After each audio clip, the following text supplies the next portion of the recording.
Welcome back to my channel. I'm the Storytellawyer. I'm a lawyer and storyteller. I share real-life legal case stories to show that legal knowledge is fun and essential for everyone. You can find additional details of this legal case in the description below. Click share, like, and subscribe button for fascinating legal stories and updates. This video is meant for educational and entertainment purposes and not intended to provide legal advice of any kind. Storytellawyer will not be liable for actions taken based on the content provided on this video. Today, I'll be sharing a fascinating legal case that has significant implications for consumers of motor vehicles. Have you had any unsatisfactory experiences with your new car purchase in relation to minor or major defects?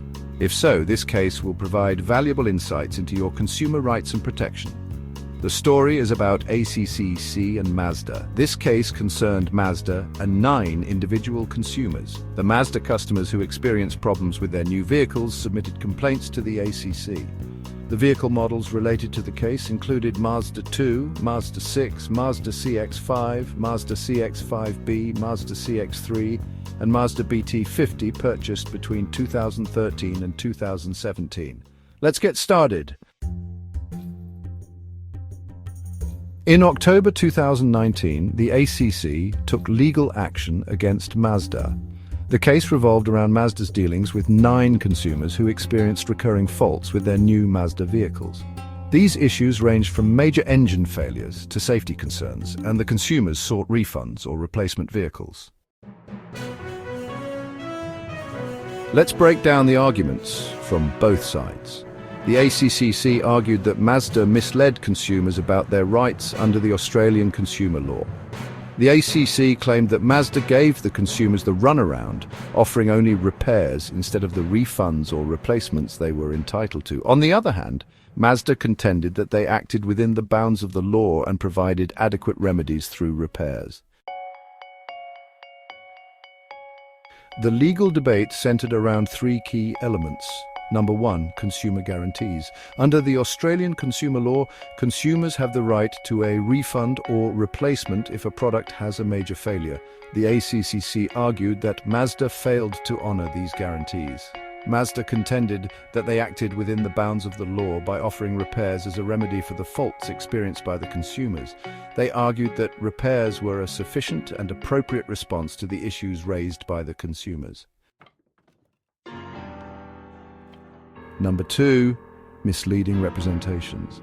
The ACSR claimed that Mazda made 49 false or misleading representations to the 9 consumers, leading them to believe that repairs were their only option. The key point is that consumers were under the impression that their only option was to repair.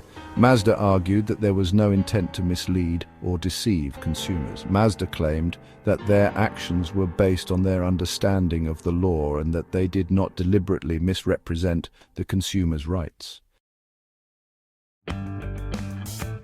Number 3, unconscionable conduct. Although the court dismissed the ACSR's allegations of unconscionable conduct, this aspect was a significant part of the legal debate. So, what is unconscionable conduct under the Australian consumer law?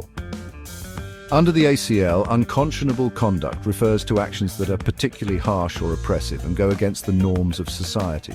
It involves situations where one party knowingly exploits the special disadvantage of another party. This conduct must be more than just tough commercial bargaining. It must be against conscience, as judged against the norms of society.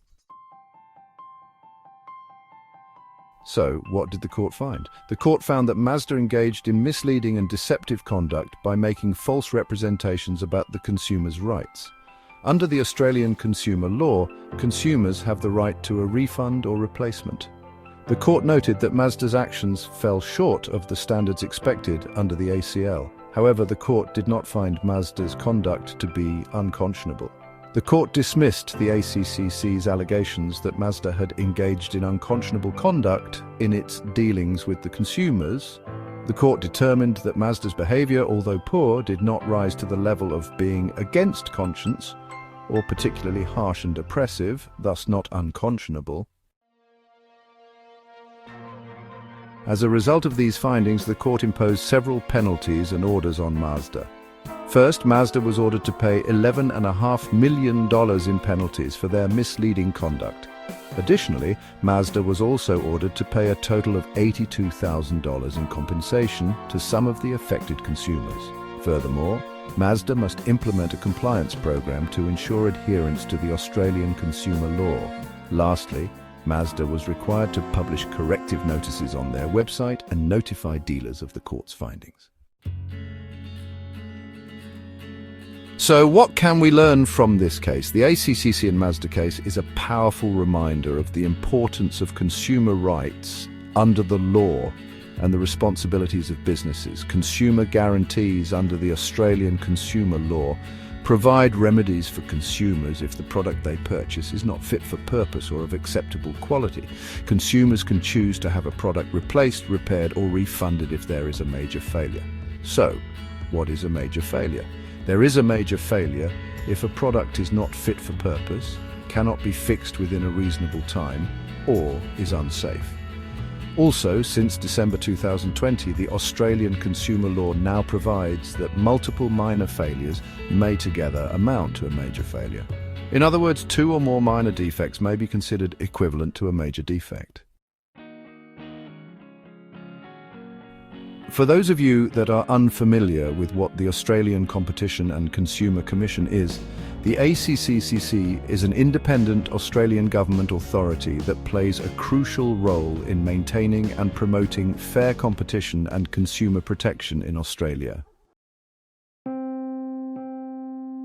Let me ask you questions about your experience with product warranty claims, both during the warranty period and after it has expired. Your car broke down 4 years after it was purchased new.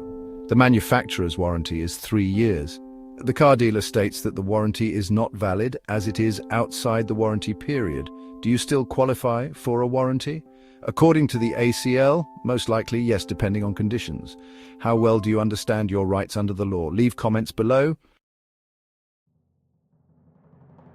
Thank you for watching. Don't forget to like, share and subscribe for more insightful stories on legal cases.